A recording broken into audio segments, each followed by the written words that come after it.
ভান্ডার নিবে কখনোই পাবে না। এবার কিন্তু 12 পাতা থেকে আরো 1 পাতা বলে বাড়ছে, টোটাল 13 পাতা হয়েছে। 13 পাতায় পুরো ডিটেলস দিতে হবে, আর যদি না দাও তাহলে তো হবে, তাহলে তো ভুলভাল যদি কিছু ইসে করে দাও তাহলে তো কি যে হবে, পরেরটা পরে দেখা যাবে। আপাতত তো সবকিছু কিভাবে ফিল আপ করবেন 12 পাতার একটা ফর্ম, আজকে না বেশ কিছুদিন ধরেই, এবং তাতে কিছু মানুষ ভালো লিখছেন এবং বেশিরভাগ মানুষ ক্ষোভ একেবারে উগরে দিচ্ছেন যে কি ভুল করেছি, এক কমিটমেন্ট করেছিলেন এখন পাচ্ছেন না।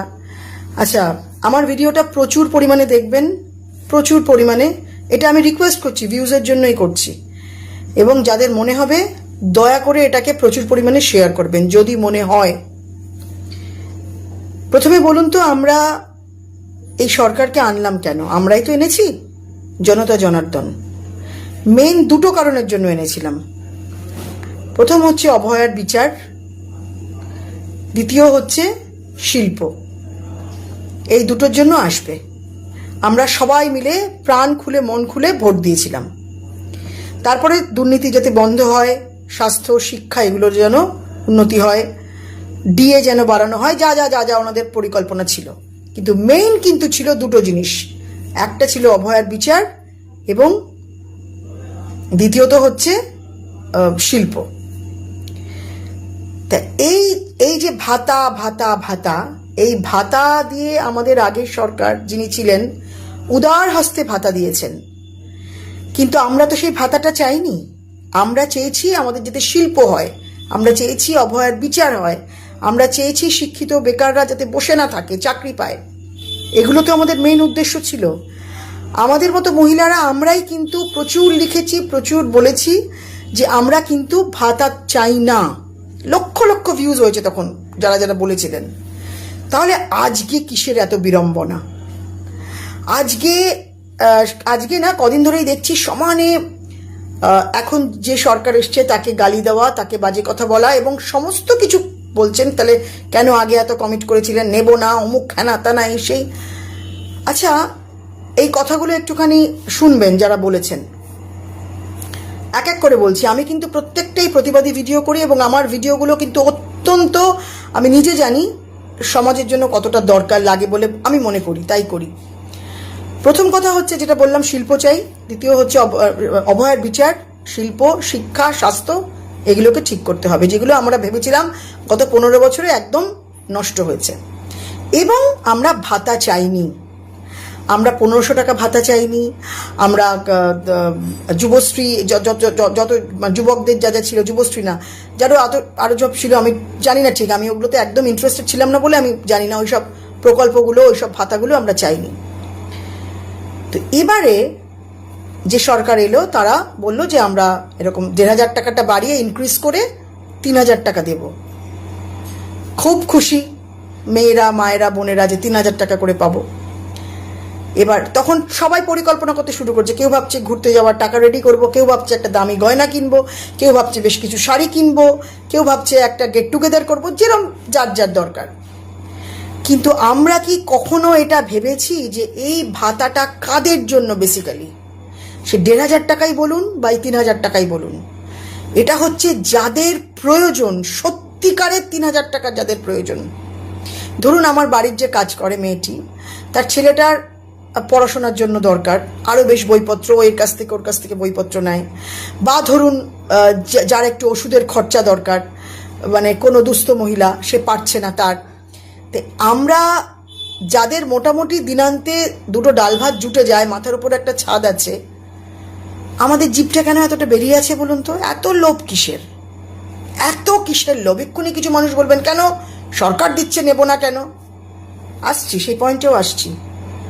যেটা মমতা ব্যানার্জির বেলাও বলা হয়েছিল, উনি কি ওরা নিজের টাকা দিচ্ছে, সরকারের টাকা দিচ্ছে, আমাদেরই টাকা দিচ্ছে। উনিও কিন্তু শুরু করেছিলেন যখন এরকম এত রুলস ছিল যে যাদের আছে তারা নেবেন না। একটা কথা অভিষেক ব্যানার্জি ঠিক বলেছে, সব ভুল বললেও, চুরিচামারি করলেও, যে মমতা ব্যানার্জি অনেক উদার, সত্যি কথাই। এবং এই উদারতাই ওনার কাল হলো, এই উদারতাই ওনার কাল হয়েছে, যেটা মনে হয় শুভেন্দু অধিকারী করবেন না। কেন দেবেন উনি? কেন দেবেন? যার যে মহিলা রোজগার করেন, যে মহিলার মোটামুটি তিনি ট্যাক্সেবলের মধ্যে না পড়লেও, আমিও তো ট্যাক্সেবলের মধ্যে পড়ি না, কিন্তু আমাকে ফাইল করতে হয় প্রত্যেক বছর, তাহলে কেন? তার মানে কি মোটামুটি একটা অ্যামাউন্ট যার আসে, যার বছরে বা মাসে যার একটা অ্যামাউন্ট, ভালো অ্যামাউন্ট আসে, সে কেন 3,000 টাকা বা 1,500 টাকা নেবে বলুন তো? সেই টাকাটা আরেকজন পাক না। এই যে 12 পাতার ফর্ম নিয়ে এত চেঁচামেচি, চিৎকার চেঁচামেচি হচ্ছে, তো এটা তো একটা নথি। আপনি 36,000 টাকা বছরে পাবেন, আর আপনি 12 পাতার একটা ফর্ম ফিল আপ করবেন না? আচ্ছা, কেউ কেউ বলছেন চালাকি, যাতে দিতে না হয় তাই। বেশ করেছে, চালাকি করেছে, বেশ করেছে, চালাকি করেছে। এরকম কিছু মহিলাকে আমি জানি যারা 70,000 টাকা পেনশন পেতেন। কালকেই আমাকে একজন আমার হাজব্যান্ড বললেন 70,000 টাকা মহিলা পেনশন পেতেন, তা সত্ত্বেও 1,500 টাকা করে নিয়ে গেছেন। কতখানি অন্যায় বলুন তো? এটাও কি চুরি নয়? এটাও কি চুরি নয়? বা একজন মহিলা আমাকে এবারে এই গত সপ্তাহের আগের সপ্তাহে ফোন করছেন, দূরসম্পর্ক আমার এক আত্মীয়া, তিনি পেনশন পান, তিনি ফ্যামিলি পেনশন পান, তিনি 1 পয়সা দিয়েও কাউকে কোনোদিনও সাহায্য করেন না। তিনি উঠে পড়ে লেগেছেন অন্নপূর্ণা ভাণ্ডারটা পাওয়ার জন্য। 17-18 হাজার টাকা মতো উনি পেনশন পান, একা থাকেন, কিসে লাগে ওনার টাকা? তো এই যে এরকম কিছু মিন মাইন্ডেড মহিলারা আছেন, তারা কিরম বলুন তো? এরা ঠিক এরা না মানে এক ধরনের, মানে এক গোষ্ঠী ধরনের লোক। স্পেশালি এরা গভর্নমেন্ট এমপ্লয়িরাই হয়, আমি দেখেছি। যেরা বিয়ে বাড়িতে যাবে, নেমন্তন্ন বাড়িতে যাবে, নিজে খাবে, নিজের ওয়াইফ খাবে, নিজের ছেলে মেয়ে খাবে, নিজের কাজের মেয়েটাকে নিয়ে যাবে, নিজের ড্রাইভারটাকে নিয়ে যাবে, পেট পুড়ে খাওয়াবে, একদম প্রথম স্ন্যাক্স থেকে শুরু করে পরের অবধি, লাস্ট চাটনি পায়েস অবধি উপহার দেবে ওই কাঁচের ছোট্ট বাটি গ্লাসগুলো, বা যেগুলো ব্যবহার করতে পারবে না বা যেগুলো ঘরে থাকে সেগুলো দিয়ে দেয়। এরা মেন্টালিটির মানুষ হচ্ছে এরা। এবং খেয়ে দিয়ে এসে দাঁত খোঁচাতে খোঁচাতে ওই চাটনিটাতে কমেই আছে, মিষ্টি কম, মাংসটাতে আর একটু সেদ্ধ হতো, এরকম। এরা সবার নিন্দে করে, আর এরা ম্যাক্সিমাম সুবিধাভোগী। কোভিডের সময় এরকম প্রচুর মানুষ ছিল যারা পারতেন কিনে ইঞ্জেকশন দিতেন, তারা কিন্তু দেননি। সরকারের পাশেও কিন্তু আমাদের দাঁড়াতে হবে, সে রাজ্য সরকার হোক বা কেন্দ্র সরকার হোক। এটাও কিন্তু দেশ সেবা।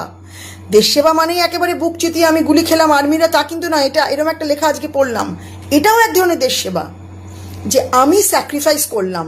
কতটা করলাম? আমি যতটা পারলাম। আমাকে কি বিরাট কিছু স্যাক্রিফাইস করতে হচ্ছে না, আমার ক্ষমতা অনুযায়ী আমি এতটা স্যাক্রিফাইস করলাম, তার ফলে যার প্রয়োজন সে পেল। আমার একটা ভোটও যেরকম খুব জরুরি, আমার একটুখানি স্যাক্রিফাইসও ঠিক ততটাই জরুরি, যে আমি এটা করলে যার প্রয়োজন সে পাক। যে